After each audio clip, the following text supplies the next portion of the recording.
watching and listening to Conscious Evolution Media, shifting global consciousness at consciousevolutionmedia.com. Today's podcast is brought to you by Kids Talk Foundation, a global nonprofit organization providing youth advocacy, television programming, and training services in the United States, along with comprehensive medical and educational services for the developing world, most recently in Kenya, Africa, where Kids Talk Foundation provides a feeding program, medical care, and educational services to over 1,300 young people each day. Please help our youth and place your donation. Go to www.kidstalk.org. Are you in the entertainment industry? If you answered yes and you want to promote yourself, your passion, and profession, check out Creative Independent Artist magazines at CIAartists.com. Endorsed by Kids Talk Foundation worldwide. You can hear shows from Real Coaching Radio TV network while on the go with Stitcher Smart Radio. Stitcher is a free news and talk mobile app available for your smartphones, smart TVs, and cars. And when you download Stitcher to hear shows from Real Coaching Radio TV network, you have a chance to win some money. Downloading is quick and easy. Just find Stitcher in the App Store. Download it. It's free and just takes a few seconds. Then, during registration, hit the promo code box and enter RCRN to get automatically entered to win $100. The latest episode of the shows will be waiting for you in your favorites. You'll get access to lots of other amazing shows too. Always available to you on demand. No syncing. It's Stitcher Smart Radio. Don't forget to enter promo code RCRN when you register at www.stitcher.com/RCRN.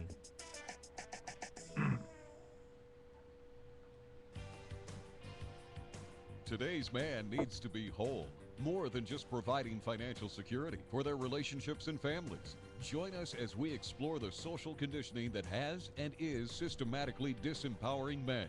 By becoming awake and aware, we can reverse that conditioning, especially for the boys. Here are your hosts of the Radical Man Internet TV show, Dr. Grant Crewley, Sensei, and Coach Steve Todd. Well, hello everybody and welcome back to our show.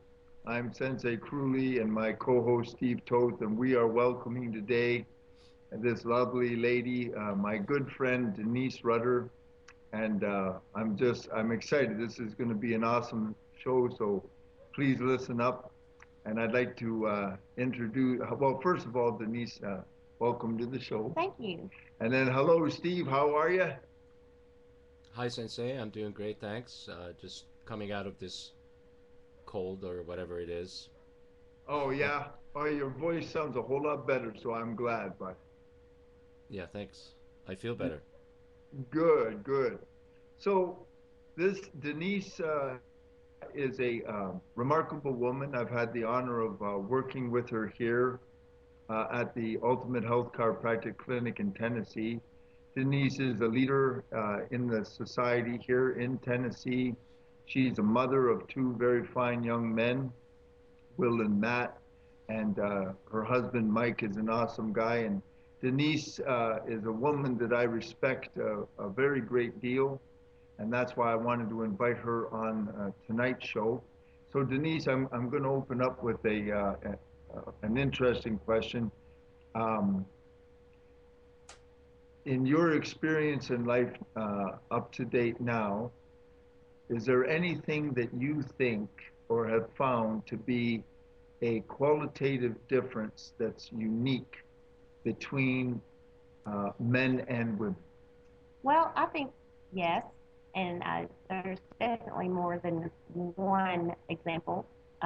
Something that I've discussed in the past is the way boys will commit themselves to things and not ask why.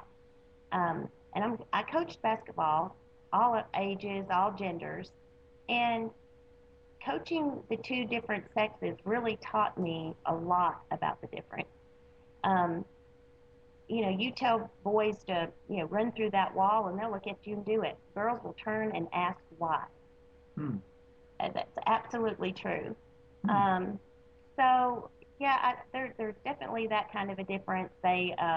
They'll follow a leader. Boys will follow a leader much easier than a girl will. They want to know why, and they want their questions answered. So there's definitely a difference there. So So would in that, terms of, oh, Oh, go go ahead, ahead. Steve. would that be? Would you say that would be the reason why we have so many sheep following what we are being told? Yeah, well, that might be part of it. Of course, it may be that it may be the age, the age of the child also. Um, we're talking about ages from 9 years old all the way to 17. So there are differences in the age group, in the genders. Um, I see that the girls are much more emotional, and the boys would rather cut their arm off than let you see them cry. Um, so, and and I've raised two boys, so I don't have a lot of experience with girls. So I think I'll be able to answer the questions more about boys a little better.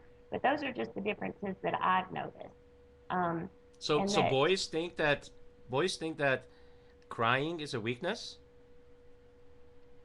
I do believe in the scenarios that I've seen, yeah, it is viewed as a weakness, and that's sad because it's almost like we, we want them desensitized. We don't want them to have feelings. And then suddenly we expect them to be wonderful husbands and, be in tune to what we're feeling and have feelings and be able to share their feelings when in the past it was all about, being tough and becoming a man and not um, being in touch with your feelings. Whereas I think girls are a little more in touch with their feelings that way. It's more acceptable for women or girls to And do you be think the boys emotional. were? Do you think the boys were born like that? No, I don't. So I how did think they I, get like that? I think that society has taught them that. Uh, so are they So victims? Yes, in a way, I guess they are. Yeah. Wow, sensei. see, We're I in told deep you doo it's going to doo. be awesome to have her on. I had dinner last night at her home, and it was her husband's a wonderful man, a professional musician named Mike, and the two boys, and they're both young men now. And the thing I notice about the boys is they're like a breath of fresh air to me, right? Because they're so polite, they're very well mannered. They're not gutless wonders that follow women like a trained puppy. They're not afraid of their own, to look in the mirror and see themselves as men, and they're really conducting themselves in very dignified ways, right? So we're sitting there at dinner, and I asked a couple of questions about how or when if they made an emotional break as a going into manhood with their mom, with Denise. And I'd like to ask Denise. She said to me, she didn't tell me what it was. I don't know what it was, but she said she learned some things about her own sons. So would you like to share that with us, please? Well, when you were asking them, when they felt like, or if they felt like they made a break, an emotional break from their mom, or a break from their mom where they were more drawn to their father, honestly, I didn't think that either of them would be able to uh, tell you specifically what that was or when that was. And I was absolutely shocked that they both could identify when it happened. It was Mm-hmm. very fascinating. I learned something about my own children. So Mm-hmm. yeah, it was a little surprising that they were that self-aware. So when Did you so did you talk did you about say how that? you, Did you say that they did yes. identify? They absolutely did. Oh, okay. Would you be willing to share that? Well, sure. Um, with my oldest son, he said that it was, and I want to preface this by telling you that what Dr. Crewley is seeing in my sons being well mannered and respectful and secure comes from the hard work that I did when it was all about mom when they were younger. giving them that confidence and that love and the security to explore and be in touch with those feelings that they were able to identify so quickly that surprised me. So for my 23-year-old, he said it happened to him when he was around 13, 14 years old. My husband is a phenomenal musician, and William was very drawn to that. And so he wanted so badly to be able to play music with his father, so they spent an enormous amount of time together. And so slowly but surely, he wanted to emulate his father, and he wanted to spend time with his father, and he was pushing me away because he wanted to be with the guys. He wanted to be upstairs with all the musicians. He didn't want to be downstairs with mom, with all the band wives or girlfriends or whatever. And then there was even a shift from there. I guess it was about the age of 16, 17 years of age, where he felt like he actually went outside of the relationship that he had with my husband and saw things in another man that he really respected, that he wanted to emulate. So I think for him it was a kind of the break from me was a one-part thing. It was, mom was his world, and then, he basically, there for a little while, it was kind of hard. It was tough. It was tough on me for him. How did that make you feel? Away. Well, initially it felt really bad, and I didn't understand it, so I educated myself. I read books. Well, what do you mean bad? Well, I was losing him. Like he didn't love me anymore. Okay. What's so great about Dad? He wasn't up with you all those nights when you were sick. He, that kind of thing. So what did you do? I let it happen because it was a good thing. I didn't try to interfere. I didn't act jealous. I let it happen because I realized it was a normal course of him becoming a young man and him finding out what kind of man he wanted to be. Can you see, folks, from all the viewers, can you see the beauty of that? Because that's not easy. No, it I'm wasn't. sure that's not easy at all. But it's necessary in the old or the cultures prior to the Industrial Revolution. The elders, literally, the older men, literally, when there were rites of initiation, about the age of 13 or 16, the elders would actually take boys away and into the forest or whatever, right, for trials, and they were wrenched away from their moms to make a break so that they enter the man's world. So Denise and her husband Mike were able to do this in today's world without that type of severity, but it still worked beautifully. I know because I witness these two young men all the time, and where I work here, and it's a fact. So please continue. What about the youngest? Well, I don't want to further comment. I don't want anyone to think that it wasn't a really hard thing to do, and my husband definitely heard it, and he'd always laugh and say, "Don't worry, honey. When they have that first child, they're not going to be calling me. They're going to be calling you. So you'll get them back." Yeah. And then for my younger well, son, you never lost them to begin with. No, So they I'm loved curious. I'm curious. Who had the conversation with your boys about sex? You, your my husband, or the school? my husband, and I never will forget it. He took William to the movies. He was about 11 years old, and he told William that he could ask him anything he wanted to, and he wouldn't get in trouble. He could ask about any words. He could say any words that he wanted to know about that he'd heard, and that he would, explain them. And Michael said they went to the movies, and on the way home they were having this conversation, and Michael, gave him his views on sexual relationships and how to conduct yourself and how to respect a woman, and no means no, that kind of thing. And Will had questions, and Michael answered them with no problem. He came home laughing he said he nearly ran off the road. Apparently. But no, it doesn't mean no. It just means ask again. Oh, well, maybe. In some situations, that may be very true.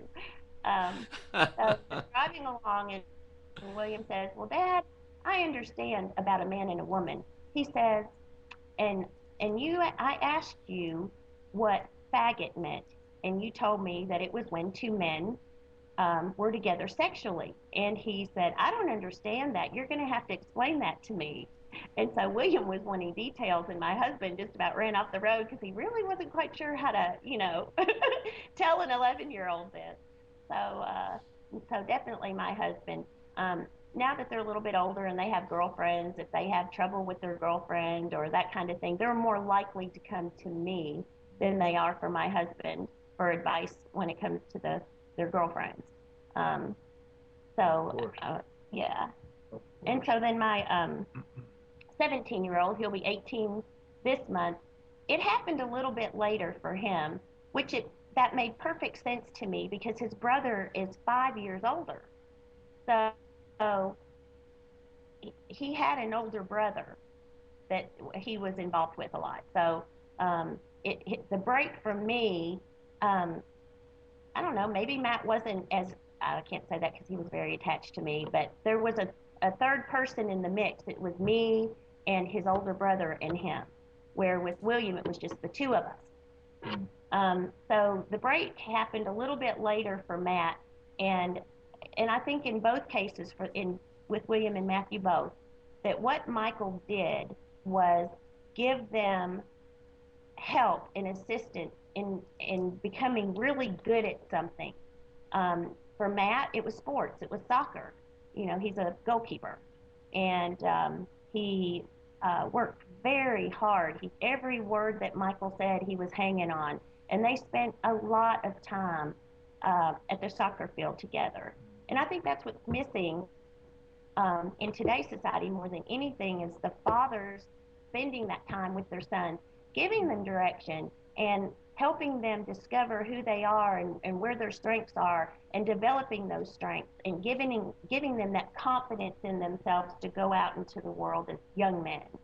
Mm-hmm. Yeah, I think my viewers, if you're not aware of this, in today's world, the average boy is only getting to see his dad with qualitative time, average 10 minutes a day. And see, in their case, in Denise's home, that was not the situation because Mike made it a priority to be with his boys. Yes, he did. And she gave them the space to do that. What were you going to say, Steve? Well, I noticed, Sensei, that you didn't start the show the way we normally started, which is a traditional question. Do you think that the change is justified just because we have a woman in the studio? No, I'll bring it on. I can handle it. Come on, Steve. You can go ahead. Since we decided you were going to let me actually be the host, I never think along those lines. Those questions was the way you first when you first met me. By all means. So that's my trademark. Okay. Yeah. Well, I think we should ask it. Okay, go please. You ask it. Okay. All right. So Denise. Yeah. So I would like to get something more than just your opinion about this. So if you could go a little bit deeper than just your opinion, that would be great. So what do you think and how do you feel? What is a real man today? I think, and of course, I only have my opinions to draw from and my life experience to draw from. But yeah, you see, you went right there to opinions. Well, that's what I draw. And I look around me and I see where I am and where other people are. And I think first and foremost for me, I'll give you an example. My son is sitting in the den with a bunch of his teenage friends. My husband's in the shower. He can't find his bathrobe. he puts my pink bathrobe on. And he walks right through the den of all these teenage kids. And they crack up laughing. He turns around like, what? And you're wearing a pink bathrobe. And my husband says, well, I'm secure in my manhood. So I just love that. I just think that that shows that he is a confident man. And I do think that a real man doesn't have to prove he's tough, because I don't believe that how tough you are is what a man is. I think it's being caring and wanting to leave this place in leave this world a better place than when you came. Taking care of your family. Those are the things that I think make up a real man. It's not whether you can, kill a tiger with your hands or what, those type of things. It's, are you going to leave this earth a better place than when you left it? And it takes a real man to do that. It takes a man that's willing to sacrifice of himself, like my husband did. He worked a very demanding job. Friday, get home, 6 o'clock, go straight to the soccer field, coach soccer, then go play a gig, get home 3 or 4 in the morning, and then Saturday morning he's back at the soccer field for Kid 2's game at 8 o'clock. That's sacrifice. The same kind of sacrifice a mother makes when they're younger, being up all night with them many times. I think that's what a real man is somebody who's willing to give of himself. See here, now I'll offer this to Denise, and Steve and I have been discussing this ever since we met, is we understand what you're saying. But what we're trying to get at is everything you just said that makes a real man. Right. You do all that. I mean, I watched Denise. You can't believe how much she sacrifices. She is both an accomplished mom, takes care of all that. She's a professional woman in society here in several areas. And so actually, from that perspective, there's, you do all those things the same as a man does. So qualitatively, what is it that really makes a man different? That's why I asked the question the way I did, Steve, the qualitative difference between what actually primordially makes a man and a woman a woman. I think, I'm sorry, Steve, I didn't mean to say think.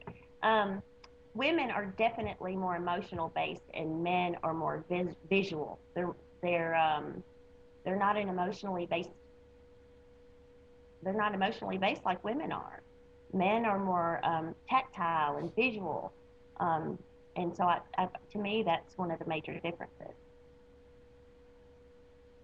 Okay, Steve. So I'm gonna turn the floor over to you. Okay, so yeah, well, so this is interesting. So, what I'm really curious about is, you live in Tennessee, right? Yes. Okay, so do you think Tennessee is as open as Los Angeles? No. Or not? In the Bible Belt. Would you feel that Tennessee is much more conservative? Oh yes, absolutely. It's a red state. Okay. Okay, so yeah, so there's a lot of conversations that are going on today about same-sex marriage. How is that going in Tennessee? Because I have no idea.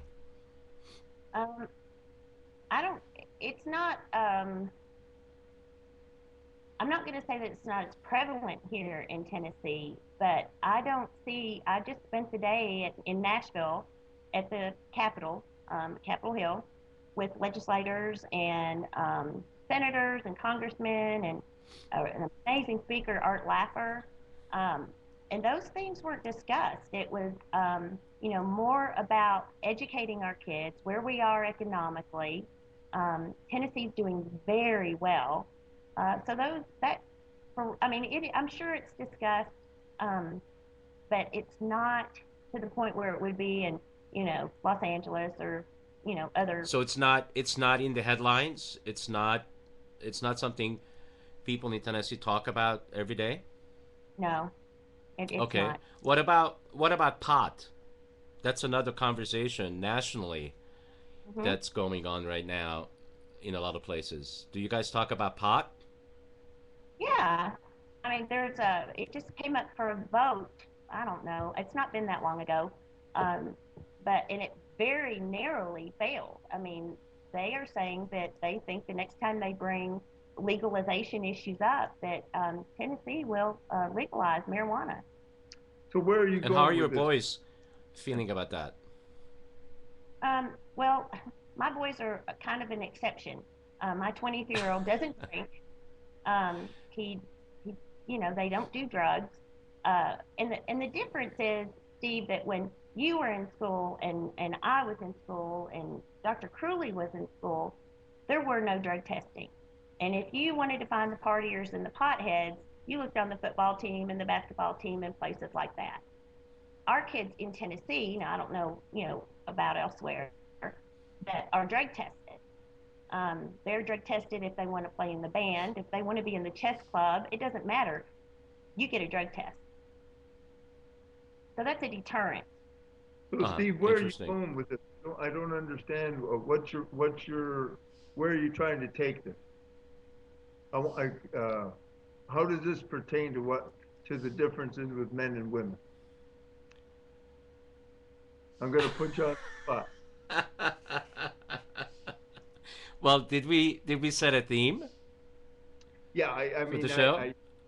the theme I really want to get at with this rare opportunity here is with Denise is to examine and really look at, from a woman's point of view, men and what's going on and differences and so forth, um, and how a boy becomes a man, and like for instance, one of the questions that I wanted to bring up, and by the way, Steve's But I, always I trying feel to that these are very relevant questions because this is what's going on right now every day.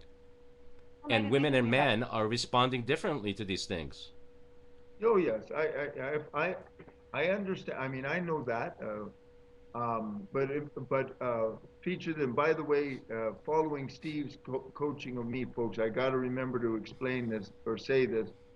If you would like to have a free consult with me, consultation by Skype or phone, if you're looking for a life coach, I do that on Applied Samurai Wisdom.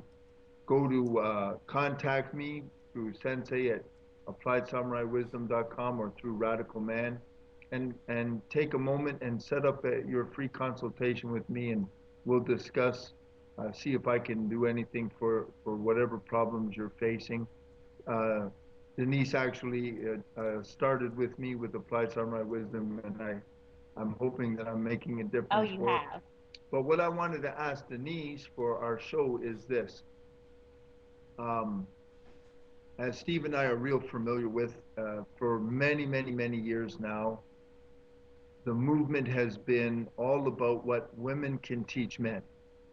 So the guys, uh, many guys nowadays, they might as well put on a skirt because I mean, they don't even know what it means to be a man. They're completely lost. What I would like to ask Denise is, and I've never asked any woman this before, what do you think or feel that women today could learn from mature men? I don't mean, you know, I mean mature men. What can they learn from males? What can they learn from males? That's a good question. Well, honestly, You, you you know, stumped her. hey, yeah, you did. Oh, what can they learn? Well, and again, I'm drawing from my own, personal world and experience. And I have learned so many things from my husband. And I truly do believe if you open up your relationship that you can learn from each other. So some of the things that I've learned from my husband are where women are more emotional based. He's taught me to be more analytical. Uh, and I'm still working on that. Which men are very analytical. You know, it's you know, a woman can tell a story and she's going to talk about what color the shirt was and what flowers were blooming, and a guy's going to say this happened. So I think that, you know, you can learn if you look at a man, you can learn to see life through his eyes, which in turn will help you understand men better and enhance the relationship you have with your spouse or your mate.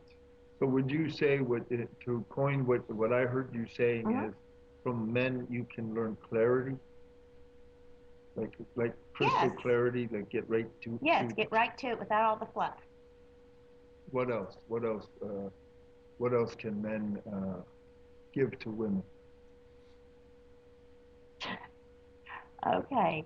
The reason I'm asking this, so that you guys know, I'm not trying to put her on the spot, but in today's society, like Steve, when I first met Steve, the whole concept came up that the only thing we can give is, a lot of guys actually believe this, is pay the bills and buy the food, and it's strictly Provide just security. Support.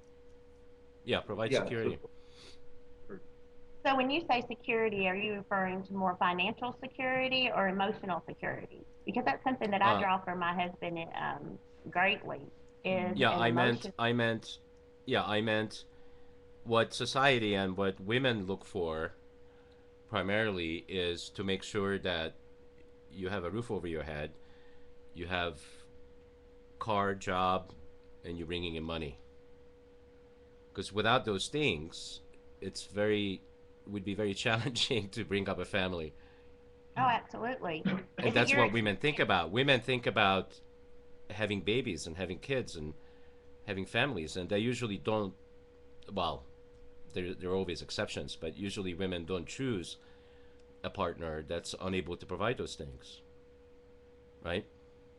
Oh, I agree. I wouldn't. But when you're choosing a partner, if you want those things and you're choosing a partner that doesn't have any of those things, you're choosing the wrong partner.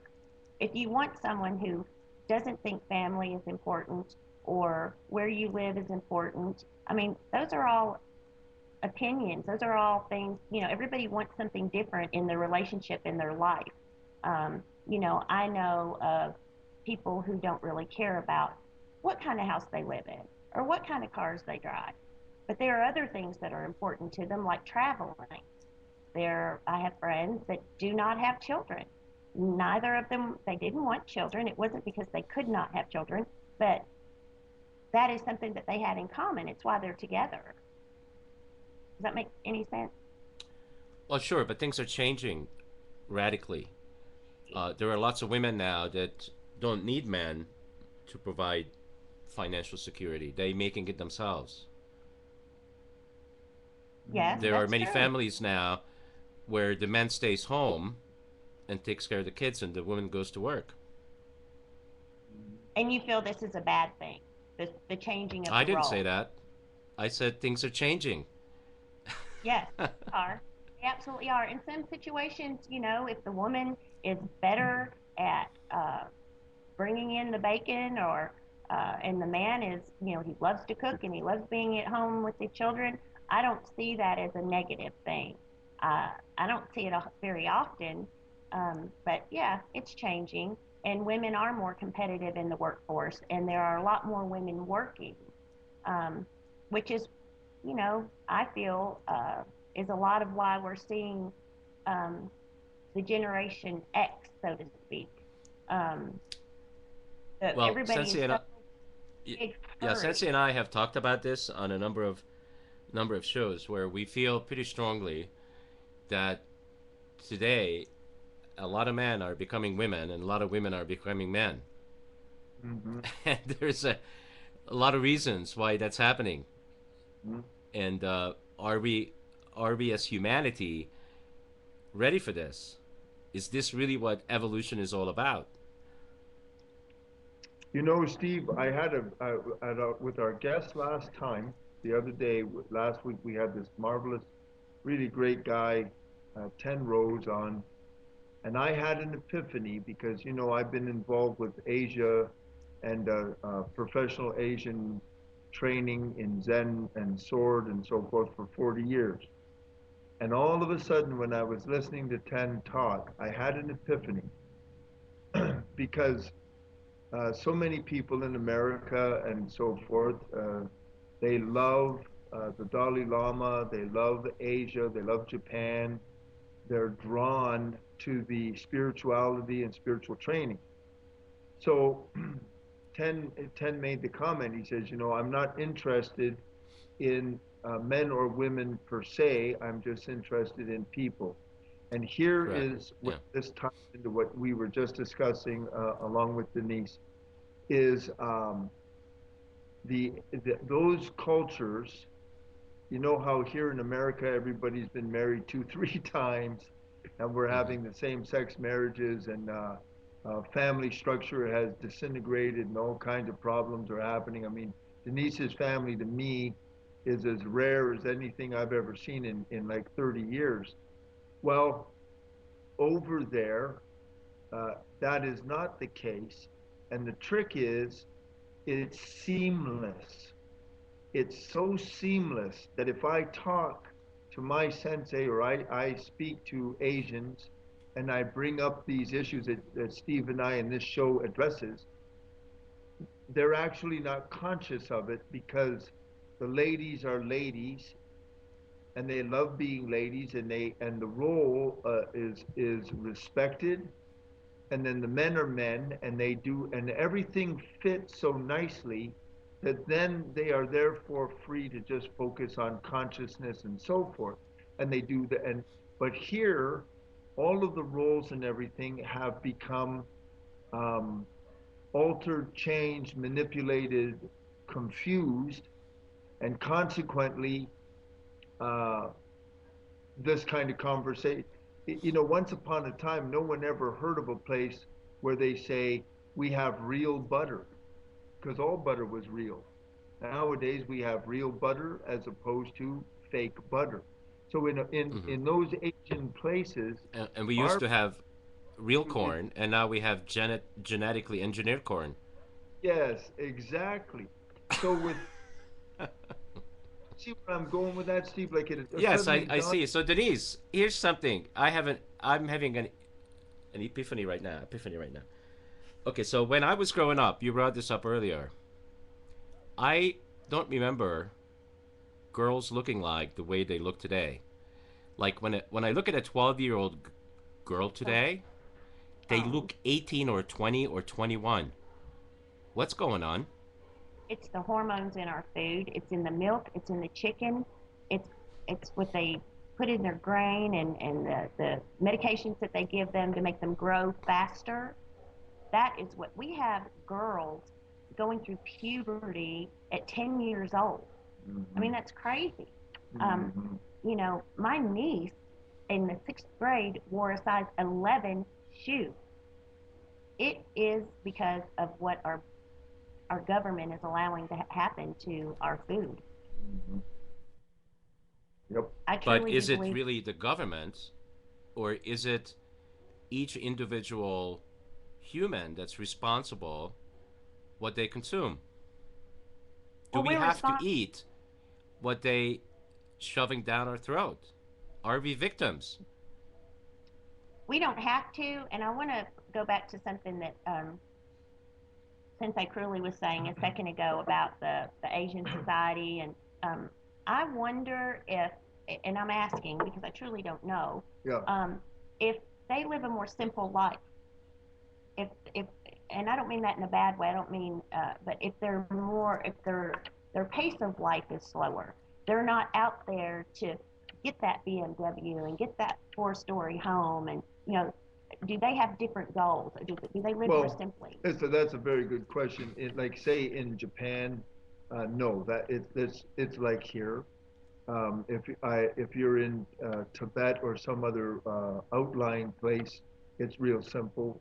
Just like the life here in Tennessee is so nice and simple compared to like when I lived in San Francisco.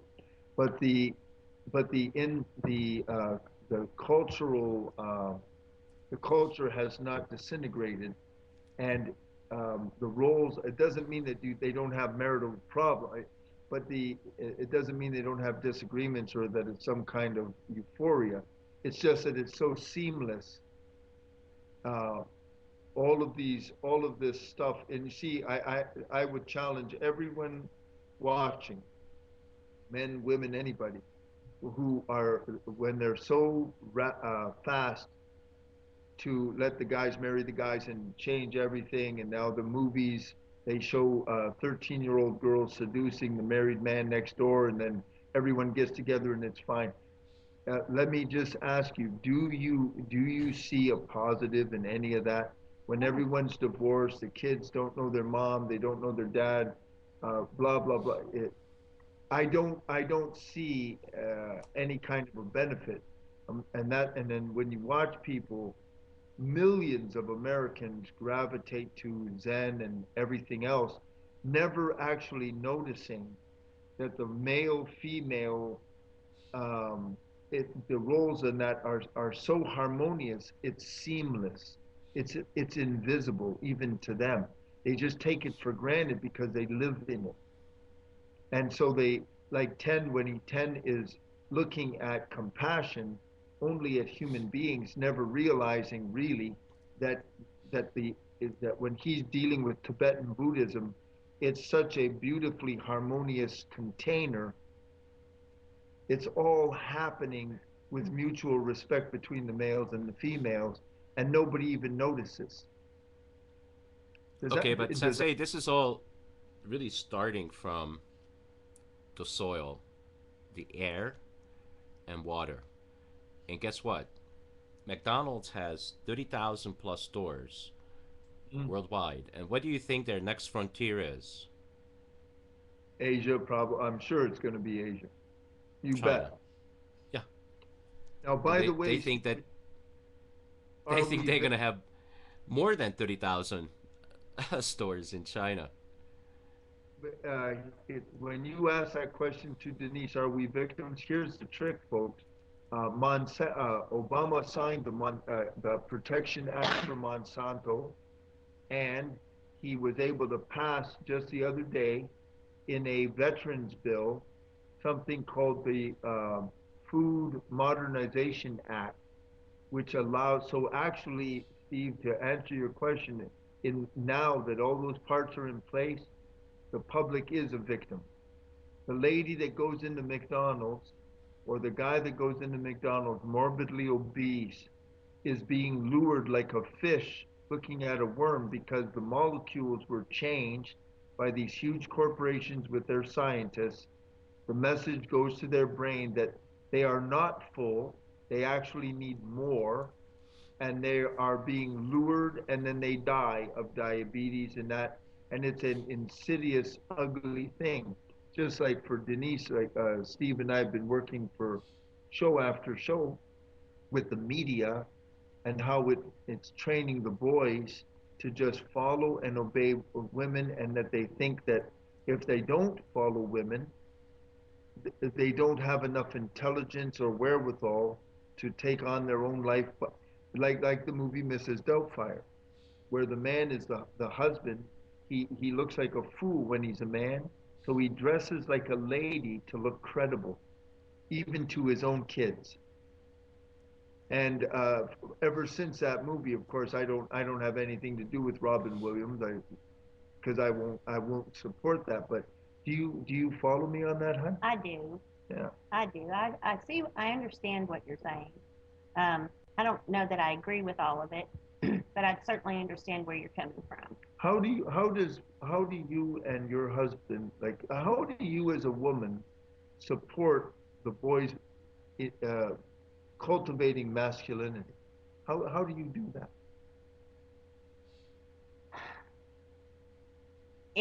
It's done in a feminine way. I mean, it's allowing them to, when they're going through puberty, it is allowing them to feel that rush of testosterone and understand when they're moody or they want to put their fist through something, or as my 17-year-old or almost 18-year-old would do, go for a run. it is an amazing amount of testosterone that's raging through their body, and they don't know what to do with it.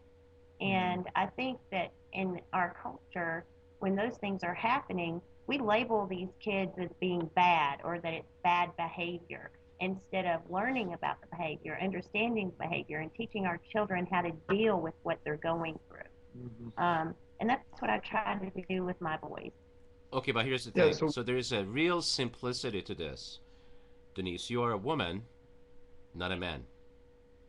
You're I am right. a man, not a woman. If I said to you that I know how a woman feels and what they go through when they have a baby and what they go through emotionally, I would be lying to you because I don't know. The only way I would know if I was a woman. And since I'm not, I don't know. And I'm not going to pretend that I do. I understand what you're saying, but you can educate yourself on what a woman is going through when she's having a child. Well, I can be, yes, I can be understanding. I can be open. I can, I can support.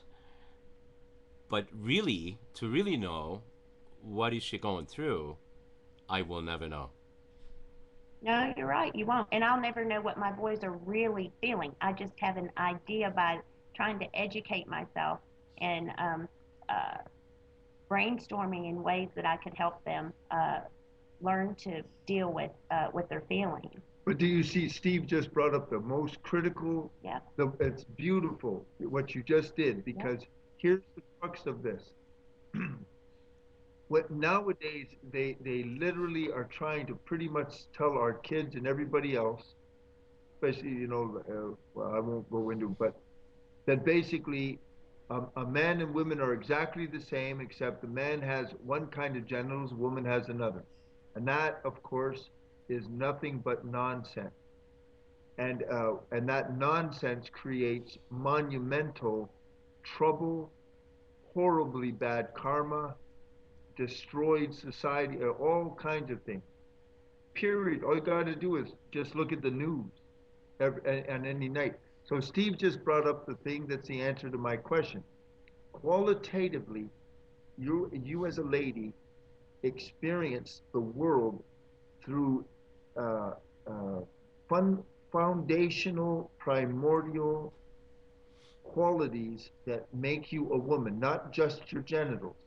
And Steve and I are men who experience and go through life, and we live and die through a primordial makeup that makes us that we're a part of as a male. And it's that, and like Steve says, no matter how much we educate, that we can have cerebral, you can have stuff up here, um, all kinds of information up here, but I'll still never feel and know what it is to be a woman because I'm not, and Right. vice versa. And that is a beautiful way to say that, Steve, because that's what I'm hoping so many of our viewers start to know, so that when you're a man, start to really feel pride and cultivate your masculinity, and the same for the lady. I've taught hundreds of women in martial art, and all the time, I always taught them as I taught them martial art to enjoy their femininity and enjoy and take pride in the fact that they're women. And in every case, within a year, they would always thank me. A lot of those ladies, they would come to me, they'd be so disconnected from their own womanhood. And later, once they started to actually enjoy being a lady and feeling that it's okay to be feminine, they loved it. And they still, I make professional martial artists. My girls were, I was really proud of them. They were tough and they did real hard training. I didn't pamper them or nothing. But still, just like Denise. Denise you rock and roll. I've watched you in the business world. You're a very, very professional person.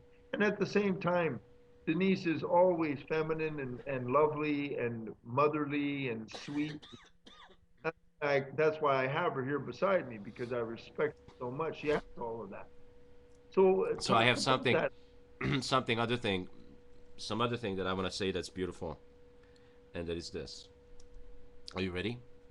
I'm ready. All right. So this is all out to all these viewers that we have and all the people that are going to be watching and listening to the archives. All right. So if you have tried everything in your life to really get to who you really are and what makes your heart sing, and try to figure out what your passion is so that you can live from that place and actually make your income, your financial success out of something that you actually enjoy. And what I mean by that is you're not working at something or for someone that you do because you have to make money. You actually making money as a byproduct of your pride and joy. So for some people that's music, for some people that's whatever. But if you haven't gotten there, but you tried everything, you tried tapes, seminars, I don't care. You tried all the things there is to try, and you have never gotten there. I want to recommend Sensei Grant Crowley, because he does have a system that's very simple. And I think where all of this stuff goes haywire is because the world is very chaotic out there. Have we all noticed? There is so many options for everything. It's very confusing. Everybody's got their solution to the ultimate problem, which is all within us. So if you and when you are ready to really go inside of yourself and stop looking outside, stop looking for that shining object, because there are trillions of shining objects out there, and once you pick them up, guess what? They're no longer shining. So pick up the phone or go to Sensei's website, which is theradicalman.com, and check him out. At least have a conversation with him to see if this is for you, because he has a system that's really simple, and that's really where this is at. If it's not simple, I think we're wasting our time and energy. Thank you very much. So Appreciate there you go. Appreciate it. Denise has been with me for a little while on that, so they just started. What do you think? What for? And this is for men and ladies, so obviously. Well, Steve is exactly correct in saying that it is so simple that you don't think it'll work, you know. But if you will slow down and watch the snowfall, as we say, Yeah. you know, there's a beautiful, beautiful world around us that we don't notice anymore. You know, we get so caught up in the daily activities of, oh, I've got to get to work and I've got to get this done and that done, and then I've got to get home and I've got supper and there's laundry to be done, and life is passing us by, and we're worried about these little things that really aren't important. And I promise you, on our deathbed, we're not going to be thinking about whether or not we got the dishes done. Yeah, that's right. That's hope, if nothing else, whether it's me or whoever it is, that's what you really need, folks, because it just goes so fast. I mean, I'm 56, and I don't know what your age is, but doesn't it just seem like yesterday you were just a kid? I mean, it's like this fast. So we need to be able to notice that. And all I do is I just show you a way to do that so that you can actually experience your life and enjoy it, instead of just being afraid or full of anxiety or Judgment, I think. Yeah, I think so you help many people remember how we were when we were born. We were absolutely pure, magnificent, and anything was possible. And then life happened, and we're a wreck. Stop. yeah, Wake up. around you. Smell the roses. Hear Right.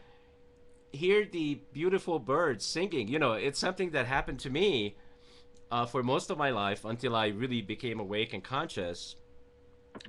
You know, I didn't hear the birds singing, but they were there yeah. for 40 some years, and I never noticed it. I mean, it's amazing, right? I know. I know. And it wasn't about the outside world. It was about me. I wasn't open to hear it. Because you were too busy worrying about the little things. The dishes were the problem is it's not necessarily the little thing. It's the dishes become the main event. Right. Yeah. And the laundry becomes the main event. Those are just minor details that we can still and we still need to get done. I mean, I get all those things done, but they're so simple for me that I don't make a big deal out of it. It's just a minor thing that I need to do as part of my life. It's not the main course. The main course is what I'm doing right now.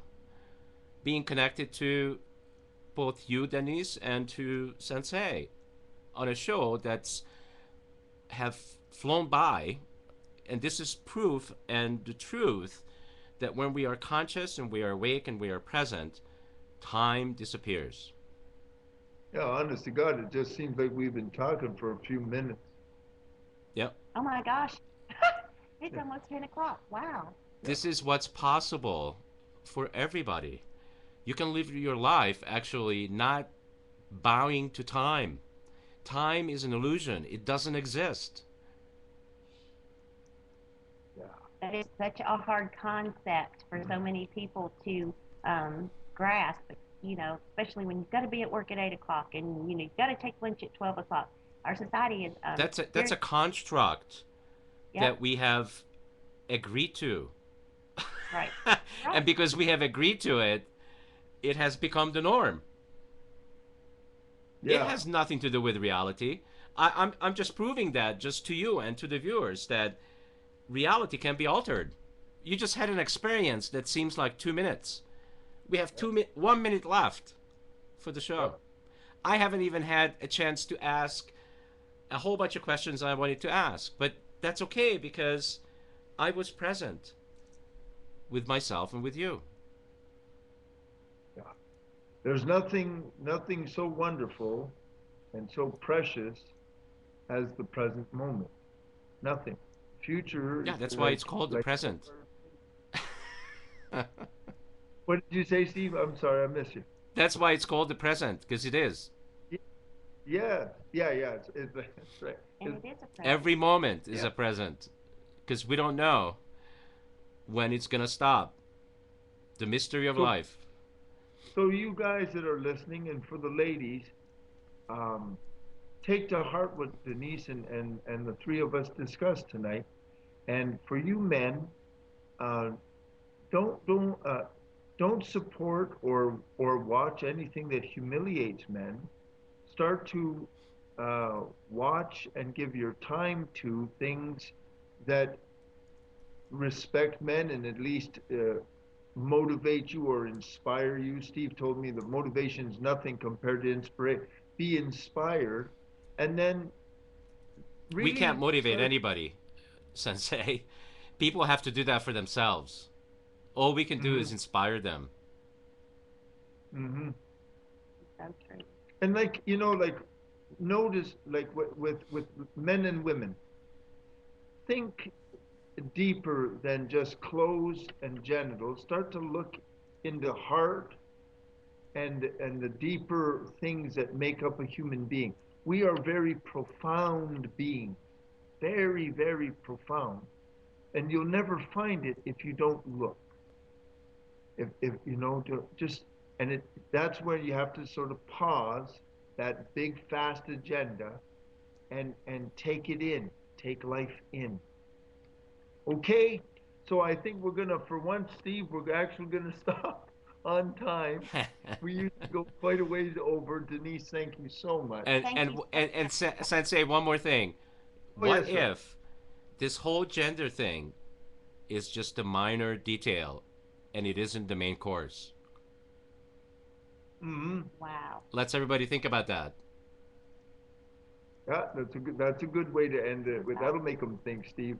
So Denise, Would Well, that be thank you. would that be a way to interrupt everybody? They're thinking. yeah, he was trying to interrupt them. And Steve, thank you so much for hosting us and for all your wonderful work with the network and everything. We couldn't touch all these souls without you. he built all of this, folks, all of this.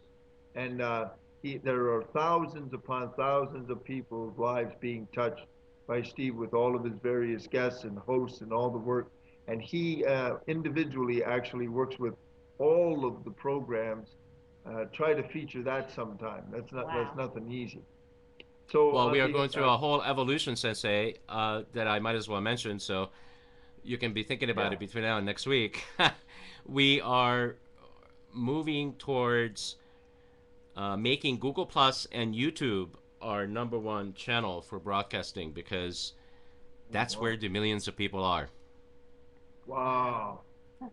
Wow. You really YouTube make it has happen. 1 billion members. And we're going to be live as of next week on all the shows. So you're going to be hearing from us. I'm going to be doing a little coaching with you. We're going to be getting off of Skype and getting directly. Our cameras will be directly integrated into Google Plus, and we're going to have an awesome time. The quality is going to probably, it's going to be tenfold of what it is right now. Wow. That is so cool. Congratulations, Steve. That's awesome. Yeah, thanks. Absolutely. Congratulations. That's huge. Awesome. That's amazing. Yeah. To think that you can reach that many people. Yeah.